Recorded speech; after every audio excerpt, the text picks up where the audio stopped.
जय हिंद दोस्तों आज हम सीखेंगे दो दवाओं के कंपोजिशन में आने वाली एक ब्रोंकोडायलेटर ग्रुप की जो दवा आती है उसके बारे में।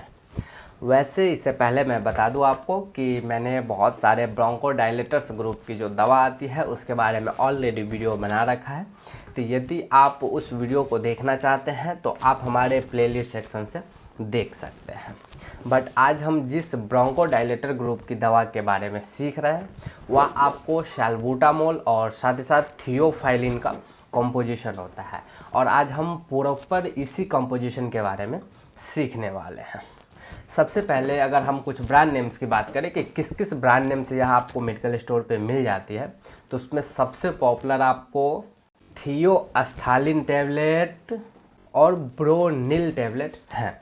तो थियोएस्थालीन और ब्रोनिल दवा का ब्रांड नेम है। इस ब्रांड नेम से इजीली आप किसी भी मेडिकल स्टोर से परचेज करके प्रयोग में ले सकते हैं। अब हम जानते हैं कि यह जो थियोएस्थालीन टैबलेट है इसकी जो मूल कंपोजिशन है उसमें क्या स्ट्रेंथ होती है। तो जो इसमें एस्थालीन है वह आपको 2 मिलीग्राम की स्ट्रेंथ में, और साथ ही साथ जो थियोफाइलिन है वह आपको 100 मिलीग्राम की स्ट्रेंथ में अवेलेबल होता है। तो अब हम वीडियो में आगे बढ़ते हैं और जानते हैं कि यह जो थियोएस्थालीन टैबलेट है इसका किस किस कंडीशंस को ठीक करने के लिए और प्रिवेंट करने के लिए डॉक्टर आपको रिकमेंड कर सकते हैं। तो जैसा कि वीडियो के शुरू में हमने बात किया कि यह आपका एक ब्रोंकोडायलेटर ग्रुप की दवा है, मतलब यह ब्रोंकस को डायलेट करके काम करता है। तो इस वजह से इसका सबसे पहला प्रयोग आपको अस्थमा के ट्रीटमेंट में किया जाता है। मतलब यदि कोई पेशेंट जो कि अस्थमा से गुजर रहा हो, उसको अस्थमा की शिकायत हो गई है, तो वैसे पेशेंट में जो डॉक्टर है यह थियोएस्थालीन टैबलेट आपको रिकमेंड करेंगे। मतलब रेस्पिरेटरी सिस्टम लंग से जुड़ा एक डिजीज है जिसमें जो व्यक्ति है वो प्रॉपर ब्रीथ नहीं कर पाता, प्रॉपर सांस नहीं ले पाता है, जिस वजह से व्यक्ति को बहुत ज़्यादा कठिनाइयों का सामना करना पड़ता है। तो इसी कंडीशंस को कंट्रोल करने के लिए डॉक्टर यह टैबलेट आपको रिकमेंड करते हैं। यह जो थियोएस्थालीन टैबलेट है यह जो हमारे विंड पाइप है और जो ब्रोंकस है उसके जो वेसल्स है उसको डायलेट करता है, मतलब उसको प्रॉपर नॉर्मल शेप में लाता है, और डायलेट होने की वजह से जो एयर का पासेज है वह ईजिली हो पाता है और व्यक्ति को सांस लेने में किसी प्रकार की कठिनाइयों का सामना नहीं करना पड़ता है। तो ये हो गए इसके महत्वपूर्ण कंडीशन, और इसके अलावा हो सकता है किसी और प्रकार की कंडीशन जिसमें व्यक्ति को सांस लेने में तकलीफ हो रही है, तो उस कंडीशंस में भी डॉक्टर आपको रिकमेंड कर सकते हैं। तो वह आपकी कंडीशंस के ऊपर डिपेंड करता है। अब हम जानते हैं कि यह जो थियोएस्थालीन टैबलेट है इसकी क्या डोज और ड्यूरेशन होती है। तो वैसे आप जानते ही हैं कि किसी भी प्रकार का जो मेडिसिन है उसका डोज और ड्यूरेशन पेशेंट के कंडीशंस के ऊपर डिपेंड करता है। बट फिर भी जो यह थियोएस्थालीन टैबलेट है अगर किसी एडल्ट व्यक्ति को दिया जा रहा है तो वैसे व्यक्ति को एक टैबलेट सुबह और एक टैबलेट शाम खाना खाने के बाद इजीली लेने की सलाह दे सकते हैं। और कुछ केसेस में डॉक्टर्स आपको दिन में 3 बार, मतलब सुबह, दोपहर और रात भी लेने की सलाह दे सकते हैं।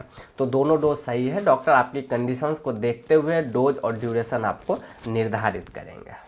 अब इसके बाद हम जानते हैं दोस्तों कि यह जो थियोएस्थालीन टैबलेट है इसके क्या साइड इफ़ेक्ट्स आपको देखने को मिल सकते हैं। तो अगर हम इसके कुछ कॉमन साइड इफ़ेक्ट्स की बात करें तो उसमें आपको नोजिया, वोमिटिंग जैसी समस्या हो सकती है। इसके अलावा कुछ पेशेंट्स में कॉन्स्टिपेशन और डायरिया जैसी समस्या भी देखी जाती है। इसके अलावा व्यक्ति के गले में इरिटेशन सा हो सकता है, रेस्पिरेटरी ट्रैक्ट में कोई इन्फेक्शन हो सकता है। कुछ केसेज में व्यक्ति को सर में दर्द और जैसे मतलब हेडेक वगैरह की शिकायत होती है। समटाइम्स कभी कभी जो यह थियोएस्थालीन टैबलेट है इसके साइड इफ़ेक्ट में व्यक्ति को डिजीनेस और ड्राउजीनेस जैसा भी फील होता है, और कभी कभी व्यक्ति को बहुत ज़्यादा वीकनेस और नर्वनेस सा फील हो सकता है। तो ये सब इसके कॉमन साइड इफ़ेक्ट्स है। अगर ऐसा कोई साइड इफ़ेक्ट्स आपको देखने को मिलता है या फिर इसके अलावा कोई अनवांटेड साइड इफ़ेक्ट्स आपको देखने को मिलता है तो एक बार आप अपने डॉक्टर से ज़रूर संपर्क करें। और अब वीडियो के लास्ट में अगर हम इसके सेफ्टी एडवाइस की बात करें तो सेफ्टी एडवाइस में यही बताऊंगा कि आप कभी भी जो यह थियोएस्थालीन टैबलेट है इसको ओवरडोज प्रयोग में ना लें, नहीं तो आपको किसी और तरह की कॉम्प्लिकेशंस देखने को मिल सकता है। इसके अलावा आप इसका प्रयोग कभी भी प्रेगनेंट्स के लिए और बच्चों के लिए खुद से ना करें। अगर मतलब नेसेसरी होती है, ज़रूरत पड़ती है, तो डॉक्टर डायग्नोस करने के बाद बच्चों में सिरप और बड़े व्यक्तियों में टैबलेट्स रिकमेंड कर सकते हैं, बट फिर भी आप खुद से इसका प्रयोग ना करें। तो आई होप दोस्तों मैंने आपको संपूर्ण जानकारी दिया हो इस थियोएस्थालीन टैबलेट के बारे में। तो मिलता हूँ अब आपसे अगले वीडियो में किसी अगले टॉपिक के साथ।